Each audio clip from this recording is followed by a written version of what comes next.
দিন পর আমরা আবার চলে এসেছি আর একটা ফুড ব্লগ নিয়ে। যতীন দাস পার্ক মেট্রো স্টেশনের কাছে খুব পুরনো একটা ক্যাফেতে। এই জায়গাটার সাথে বেশ একটা নস্টালজিয়াও কিন্তু জড়িয়ে রয়েছে। তোমরা যারা সাউথ কলকাতায় থাকো তারা হয়তো এখানে এর আগেও এসেই থাকবে।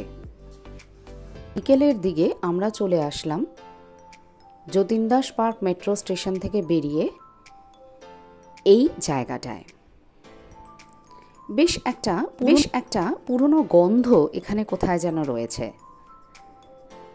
সেই এখনকার ঝাঁ চকচকে ভাবটা নেই, কিন্তু একটা ঐতিহ্যের গন্ধ চারদিকে মোমো করছে, আর তার সাথে খাবারের গন্ধ তো বটেই।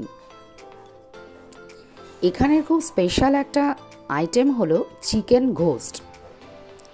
না, ভূত টুত কিছু নেই, ভুতুরে ব্যাপারও কিছু নেই, কিন্তু হ্যাঁ বেশ স্টু টাইপেরই, তো একটু অন্যরকম। আর চিকেনের পিসগুলো বেশ মনে থাকার মতো। আমরা প্রথমেই এর সাথে একটু পাউরুটি দিয়ে টেস্ট করে দেখলাম। এটা এখানকার কিন্তু বিশেষ একটা আইটেম বলা যেতে পারে। এরপর যেটা হয়, ওই বাঙালিরা কোনো জায়গায় গেলে এইটা যদি মেনু কার্ডে দেখে তাহলে ঠিক না অর্ডার দিয়ে থাকে না, আর সেটা হলো ভেটকি মাছের ফিশ ফ্রাই। ভেতরে মাছটা বেশ ভালোই ছিল। যারা ফিশ লাভার তাদের জন্য কিন্তু মনে ধরার মতো।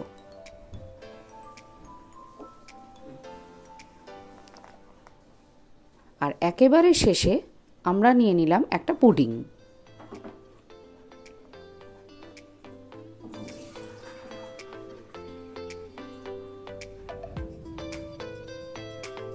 এই পুডিংটা ঠিক কী দিয়ে তৈরি সেটা ভালোভাবে বুঝতে পারিনি, কিন্তু খেতে বেশ টেস্ট, কিন্তু আর একটু অন্যরকম। মনে হয় এই জায়গাটার আগে আমি কোথাও এই ধরনের পুডিং খাইনি।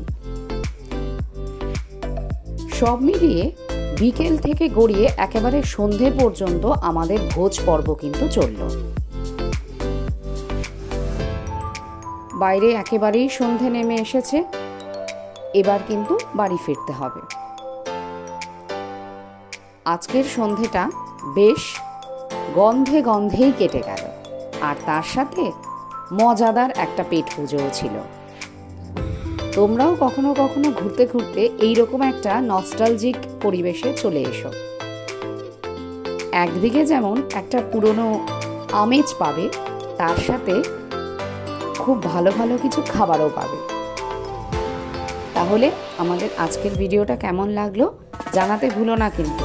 আর যদি এখনও চ্যানেলটা সাবস্ক্রাইব না করে থাকো তাহলে করে দিও। সামনে আরও অনেক সুন্দর সুন্দর ভিডিও আসছে তোমাদের জন্য।